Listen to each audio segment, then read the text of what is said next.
Hai guys, di video kali ini kita akan membahas mengenai rute perdagangan dan komersial peradaban Mesir kuno. Rute perdagangan dan komersial Mesir kuno terbentuk karena letak geografis Mesir yang strategis. Mesir berada di tengah-tengah rute perdagangan antara Asia, Afrika, dan Eropa. Rute ini disebut sebagai jalur perdagangan Laut Tengah atau Mediterania. Rute perdagangan dan komersial Mesir kuno juga terbentuk karena adanya Sungai Nil. Sungai Nil merupakan sungai terpanjang di dunia yang berfungsi sebagai jalur transportasi bagi pedagang untuk memudahkan pengiriman barang dagangan ke berbagai wilayah di Mesir.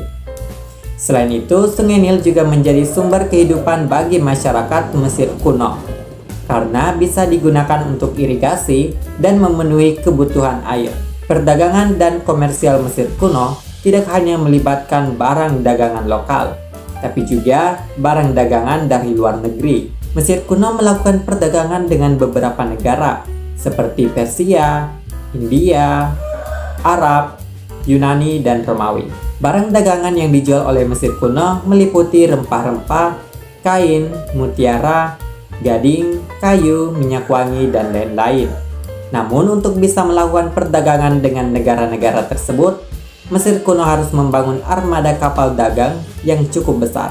Armada ini digunakan untuk mengangkut barang dagangan ke berbagai pelabuhan di Mediterania, seperti Suriah, Palestina, Siprus, dan Kreta. Selain menggunakan jalur laut, Mesir kuno juga menggunakan jalur darat untuk melakukan perdagangan.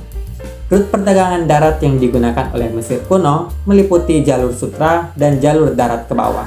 Jalur sutra merupakan jalur perdagangan yang menghubungkan Mesir dengan India dan Cina melalui Asia Tengah.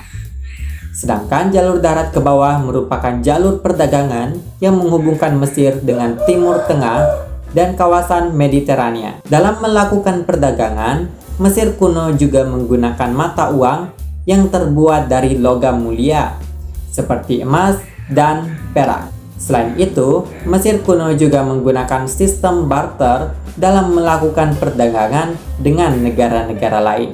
Rute perdagangan dan komersial peradaban Mesir kuno juga membawa pengaruh besar pada budaya dan kehidupan sosial masyarakat Mesir kuno.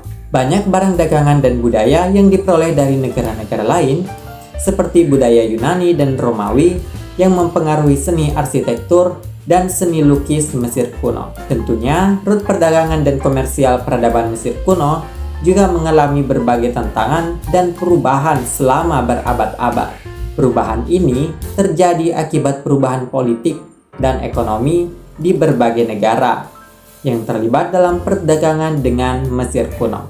Namun, peradaban Mesir kuno mampu bertahan dan tetap menjadi pusat perdagangan dan pengembangan ilmu pengetahuan dan teknologi hingga berabad-abad lamanya.